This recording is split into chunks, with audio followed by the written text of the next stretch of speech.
என்னங்க இன்னைக்கு என்ன செய்ய போறேன்னா ஒரு பொரியல் ஐட்டம் தாங்க செஞ்சு காமிக்க போறேன். முள்ளங்கி பொரியலுங்க. இது சிம்பிளான பொரியல் தாங்க, ரொம்ப டேஸ்டியும் கூடங்க. இதனுடைய ஸ்மெல்லுனாலேயே நிறைய பேர் சாப்பிடறது இல்லைங்க. அந்த வாசனையால இல்லாம சிம்பிளா டேஸ்டா செஞ்சு காமிக்க போறேங்க. அதுக்கு பாருங்க 300 கிராம் முள்ளங்கி எடுத்து வச்சிருக்கிறேன். இந்த காயை கழுவிட்டு கட் பண்ணிக்கலாங்க. காய் பாருங்க இந்த மாதிரி சின்ன சின்ன பீஸா கட் பண்ணிக்கோங்க. அடுத்தது நம்ம என்ன செய்யறோம் அப்படின்னா பாருங்க, தேங்காய் துருவல் வந்துங்க 4 டேபிள் ஸ்பூனு, ஒரு இன்ச்சளவு இஞ்சியை 2ஆ கட் பண்ணிருக்கிறேன். காரத்துக்கு 2 பச்சை மிளகாங்க. இதையெல்லாம் மிக்சியில போட்டு கொஞ்சம் தருன்னு அரைச்சு எடுத்துக்கலாங்க. அரைச்சாச்சுங்க. பொரியல் தாளிச்சு விட்டுறலாங்க. தவா ஒண்ணு எடுத்து வச்சுக்கோங்க. இந்த பொரியல் வந்துங்க தேங்காய் எண்ணெயில் செஞ்சாதான் நல்லா இருக்குங்க. 2 டேபிள் ஸ்பூன் தேங்காய் எண்ணெய் ஊத்திருங்க. எண்ணெய் காயிட்டுங்க.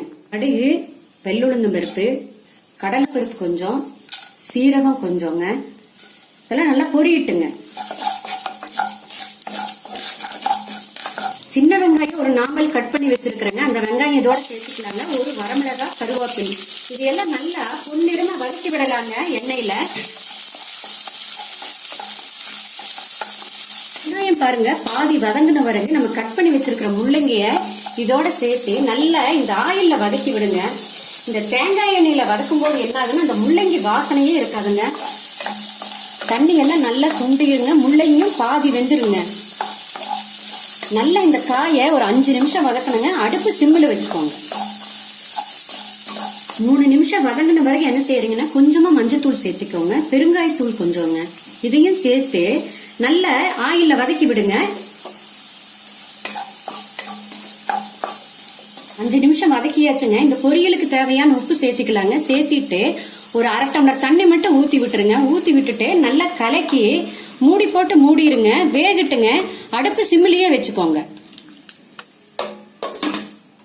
பாருங்க தண்ணி எல்லாம் சுண்டிடுச்சு பாருங்க, காயும் வெந்துருச்சு பாருங்க. இப்ப நம்ம அடுத்தது என்ன செய்யறோம்னா அரைச்சு வச்சிருக்கிறோம் இல்லைங்களா தேங்காய் விழுது, அதைய இதோட சேர்த்திடலாங்க. சேர்த்திட்டு நல்லா கலக்கி விடுங்க. கலக்கி விட்டு மூடி போட்டு மூடி 2 நிமிஷம் மட்டும் அடுப்புல இருந்தா போதுங்க. அப்பதாங்க இந்த மசாலாவெல்லாம் வந்து நல்ல இந்த காயில இறங்கு வாசனையா இருக்கு. முள்ளங்கி வாசனையே வராதுங்க. கலக்கியாச்சுங்க. மூடி போட்டு மூடிடுங்க. 2 நிமிஷம் மட்டும் இருந்தா போதுங்க. 2 நிமிஷம் ஆச்சுங்க. பொரியல் ரெடிங்க. இந்த பச்சை மிளகா, இஞ்சி, தேங்காயோடைய வாசனை சூப்பரா இருக்குதுங்க. இவ்வளவுதாங்க முள்ளங்கி பொரியல். ஈஸியா செய்யக்கூடிய பொரியலுங்க இது. சாம்பார் சாதம், ரசம், தயிர் எல்லாத்துக்குமே நல்லா இருக்குங்க. நீங்களும் இதே மாதிரி செஞ்சு பாருங்க. செஞ்சு பார்த்துட்டு உங்களுடைய கமெண்ட்ஸை சொல்லுங்க.